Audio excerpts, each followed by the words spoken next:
Ok, alors, on va plonger au cœur du réseau de communication le plus sophistiqué qui existe.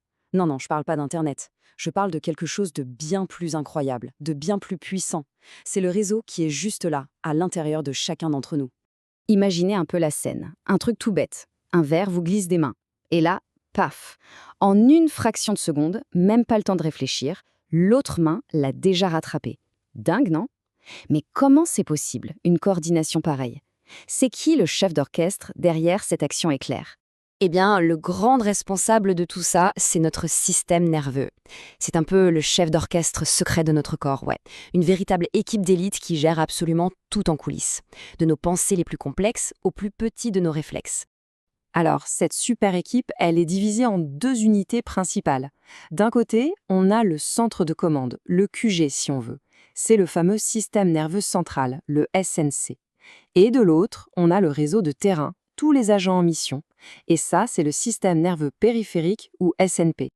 Allez, on va commencer par le début, logique, le quartier général, le véritable centre névralgique de toute l'opération. C'est là que toute l'info est analysée et que tous les ordres sont envoyés.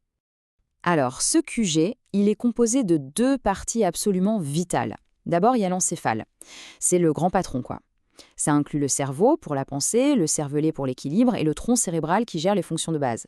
Et puis, il y a la moelle épinière. Ça, c'est l'autoroute de l'information. Une autoroute ultra rapide où les signaux filent à plus de 400 km/h. C'est dingue.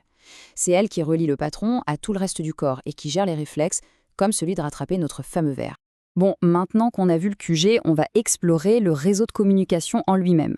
Parce que si le SNC, c'est le quartier général, alors le système nerveux périphérique, le SNP, c'est tout ce réseau immense de câbles et de messagers qui parcourt l'intégralité du corps. En gros, c'est tout simplement l'ensemble de tous les nerfs qui partent du centre de commande pour aller jusqu'au plus petit recoin du corps. Et ils font quoi? Eh bien, ils transmettent les ordres du QG et ils font aussi remonter toutes les infos des sens, comme la chaleur, le froid, le contact. Et c'est là que ça devient vraiment fascinant. Cette équipe de terrain, le SNP, elle fonctionne en fait sur deux modes complètement différents. On a un mode conscient et un mode pilote automatique. Le premier mode, c'est le système somatique. On peut l'appeler le département du contrôle volontaire. C'est lui qui s'active pour toutes les actions qu'on décide de faire, comme marcher, parler, lever la main, et il gère aussi tout ce qu'on ressent consciemment, le toucher, la douleur, etc. Et puis, on a le système autonome. Lui, c'est un peu le héros de l'ombre, le vrai pilote automatique du corps. Il gère, sans qu'on y pense, sans arrêt, toutes les fonctions vitales. Le rythme du cœur, la respiration, la digestion, tout ça, c'est lui. Mais attendez, c'est pas fini. Ce pilote automatique, il a lui-même deux vitesses, si on veut. Deux modes pour pouvoir s'adapter à n'importe quelle situation. Un mode pour l'action et un autre pour la relaxation. Alors, on a d'abord le mode action. C'est le système sympathique. Lui s'active en cas de stress, d'effort physique, de danger. C'est le fameux mode combat ou fuite, celui qui prépare le corps à performer à fond en mobilisant toute son énergie. Et à l'opposé complet, on a le mode relaxation. C'est le système parasympathique. Lui, il prend le relais quand tout est calme, c'est le mode repos et digestion, celui qui va ralentir la machine pour permettre au corps de récupérer et d'économiser son énergie. Et en fait, leur fonctionnement, c'est un jeu d'équilibre juste parfait. Ils ont des effets totalement opposés, mais ils sont complémentaires. Le sympathique, c'est l'accélérateur. Le parasympathique, c'est le frein. Et c'est cette harmonie entre les deux qui nous maintient en bonne santé. Donc, si on résume tout ça, pour que ce soit bien clair, on a le SNC, le QG, qui prend les décisions, le SNP qui exécute, avec sa branche somatique pour tout ce qui est volontaire, et sa branche autonome pour les fonctions vitales.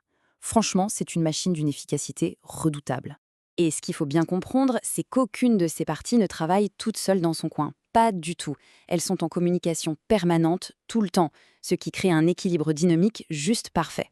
C'est cette collaboration invisible qui fait que tout fonctionne de manière optimale, à chaque seconde.